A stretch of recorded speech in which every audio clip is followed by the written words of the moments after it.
ज़रा सोचो दोस्तों, अगर आप एक ऐसे कमरे में फंस जाओ जहां से निकलना नामुमकिन हो और साथ ही आपके पास वहां खाने पीने के लिए भी कुछ ना हो। कुछ ऐसा ही होता है हमारी आज की इस कहानी में। कहानी की शुरुआत में एक आदमी को दिखाया जाता है जो कि पूरी रात शराब पीने के बाद जब अगले दिन उठता है तो उसके सिर में बहुत तेज दर्द होने लगता है। वह अपने साइड में देखता है कि एक मरा हुआ चूहा उसके बगल में पड़ा था। वह उसे देखकर डर जाता है और फिर जब अपने कमरे में चारों तरफ देखता है तो वह पाता है कि वह एक कमरे में फंस गया है जिसमें एक लोहे का दरवाजा और एक आलमारी है। वहीं उस मरे हुए चूहे के पास बहुत सारी मक्खियां बिन बना रही थी और कुछ तो उसे खाने में बिजी थी। फिर वह आदमी अपनी घड़ी में देखता है कि सुबह के 9 बज रहे थे। उसने वह लोहे का दरवाजा खोलने की बहुत कोशिश की लेकिन कोई फायदा नहीं हुआ। वह दरवाजा जोर जोर से पीट कर चिल्लाने लगता है लेकिन इससे भी कोई फायदा नहीं होता। उसे कुछ समझ नहीं आ रहा था कि वह इस कमरे में कब और कैसे पहुंचा। थोड़ी देर बाद जब उसको जोर का टॉयलेट आता है तो वह वहीं पर कर देता है। अब पहले तो उसे लगा कि कोई उसके साथ मजाक कर रहा है और उसे लग रहा था कि यह काम प्लेजर नाम के एक आदमी का है जो उसके साथ काम करता था। फिर वह उसे मजाक में कहने लगता है कि वह बाहर आते ही उसे काम से निकाल देगा, लेकिन जब टाइम बीत जाता है तो उसे पता चलता है कि बाहर और कोई भी नहीं है। वह अपनी जेब से फ़ोन निकालकर प्लेजर को फ़ोन करने लगता है लेकिन वहाँ पर सिग्नल नहीं होते, जिसका मतलब था कि अब वह बाहर किसी से संपर्क भी नहीं कर सकता। इसके बाद वह उस कमरे में मौजूद उस लोहे की अलमारी को भी खोलने की कोशिश करता है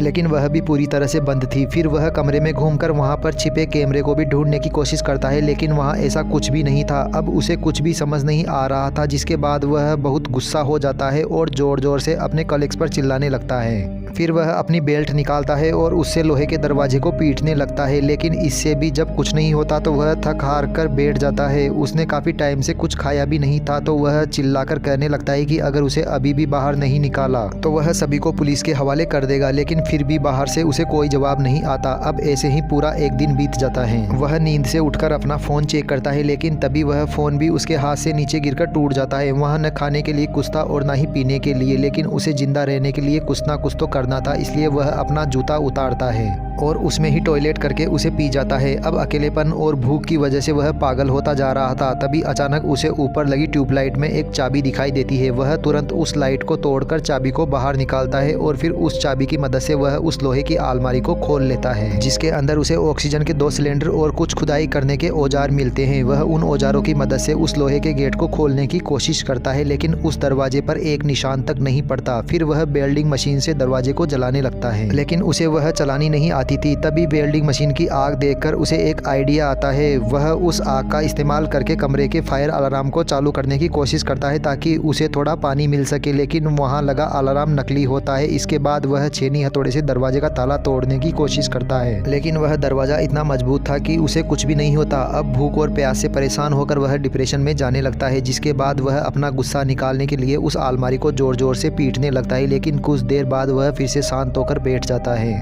तभी उसे दीवार में एक छेद दिखाई देता है और वह जल्दी से छेनी और हथौड़ी लेकर उसे तोड़ने लगता है। दरअसल वह वहां पर एक सुरंग बनाकर वहां से निकलने का प्लान बना रहा था। अब धीरे धीरे उस कमरे में ऑक्सीजन का लेवल कम हो रहा था, इसलिए वह वहां पर पड़ी ऑक्सीजन को ले लेता है लेकिन तभी उसके शरीर में ऑक्सीजन की मात्रा बढ़ने से उसे चक्कर आने लगते हैं। वह उस ऑक्सीजन सिलेंडर को बंद कर देता है और उस मरे हुए चूहे को देखता है जिस पर कीड़े लगे हुए थे, जिसके बाद वह जिंदा रहने के लिए उन कीड़ों को भी उठाकर खा जाता है। फिर लंच के बाद वह सुरंग बनाने का काम जारी रखता है। अब काफ़ी मेहनत के बाद उसने वह छेद बड़ा कर दिया था और उस दीवार के अंदर मौजूद लोहे के सरिये दिखाई देने लगे थे। फिर वह उस वेल्डिंग मशीन की मदद से उन सरियों को काट देता है और सुरंग बनाना फिर से जारी रखता है। कुछ ही देर बाद उसे वहाँ पर रोशनी दिखाई देने लगती है जिसे देखकर वह बहुत खुश हो जाता है। अब वह छेद इतना बड़ा हो चुका था कि वह उससे बाहर निकल जाए, लेकिन फिर से जैसे ही वह उस दीवार के दूसरी तरफ जाता है तो वह यह देखकर शॉक हो जाता है कि दूसरी तरफ भी वह वैसे ही एक कमरे में आ चुका था। इसका मतलब था कि उसकी सारी मेहनत खराब हो चुकी थी।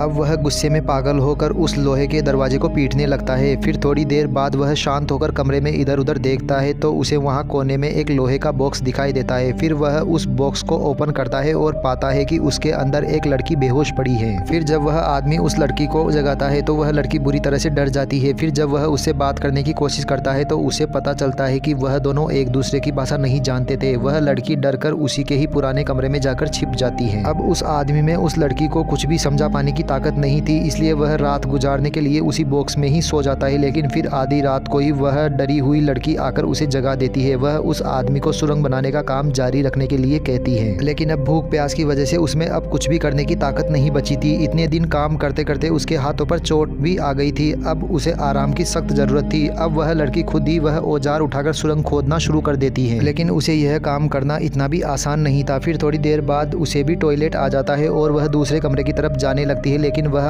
आदमी उसे वहीं रोक देता है और इशारा करके कुछ समझाने लगता है। वह उसे अपना जूता देता है और उसे अपना टॉयलेट इसी में करने को कहता है ताकि वह उससे अपनी प्यास बुझा सके। अब वह लड़की पहले तो थोड़ा हिचकिचाती है, लेकिन फिर वह उसकी बात मानकर उसके जूते में टॉयलेट कर देती है, जिसके बाद अपनी जान बचाने के लिए उस आदमी को यह भी करना पड़ता है। अब वह लड़की उसकी भाषा तो नहीं समझती थी, लेकिन उस आदमी को देखकर वह समझ गई थी कि यहाँ पर जिंदा रहने के लिए उसे क्या करना होगा। वह आदमी उसे कीड़े खाना भी सिखाता है, लेकिन वह लड़की कीड़े खाने से साफ मना कर देती है। इसके बाद वह आदमी उस कमरे की दीवार पर छेद करने के काम में लग जाता है, लेकिन काफ़ी टाइम तक लगे रहने के बाद भी वह उसमें सिर्फ थोड़ा सा ही छेद कर पाता है। अब यह देखकर वह लड़की निराश होकर रोने लगती है, लेकिन उसे रोता देखकर वह आदमी गाना गाने लगता है, जिसमें वह लड़की भी उसके साथ गाती है। लेकिन तभी गलती से उस आदमी के हाथ पर हथौड़ा लग जाता है, लेकिन तभी लड़की तुरंत अपने सर से कपड़ा निकालकर उसके घाव पर लगा देती है। अब देखते ही देखते उन दोनों में दोस्ती हो जाती है और फिर वह दोनों साथ में खुदाई करने लगते हैं। तभी अचानक लोहे के दरवाजे का ताला अपने आप ही घूमने लगता है। वह दोनों भागकर उसके पास जाते हैं, लेकिन तभी वह ताला फिर से घूमकर पहले जैसा हो जाता है। अब काफ़ी देर तक ट्राई करने के बाद उन्हें समझ आ जाता है कि जब तक वह दरवाजे की तरफ पीठ करके रहेंगे तब तक यह दरवाज़ा खुला रहेगा। अब धीरे धीरे वह दरवाजे की तरफ पीठ करके उसके पास जाते हैं, जिससे वह दरवाजे को खोल लेते हैं और तीसरे कमरे में पहुंच जाते हैं। लेकिन बदनसीबी से यह भी वैसा ही कमरा था जिसमें एक खाली कब्र रखी हुई थी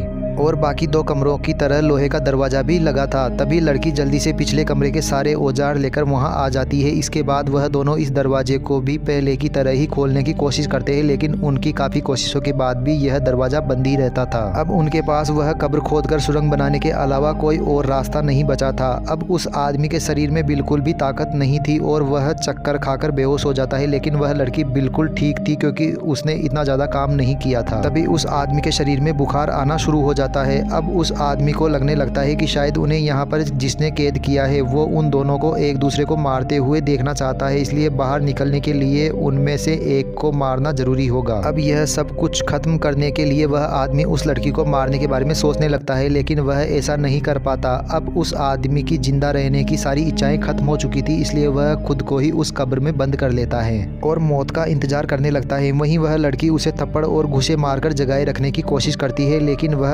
आदमी उसे कुछ भी रिस्पॉन्ड नहीं कर रहा था। फिर वह उस आदमी को बाहर निकालती है और उसे जमीन पर लेटाकर सुला देती है। अब वह भी इन सबसे तंग आ गई थी, इसलिए वह दरवाजे के पास जाकर चिल्लाने लगती है, लेकिन उसे बाहर से कोई आवाज़ नहीं आती। इसके बाद वह अपने आंसुओं से उस आदमी की प्यास बुझाती है, क्योंकि अगर वह आदमी मर गया तो वह लड़की भी ज़्यादा देर तक जिंदा नहीं रह पाएगी।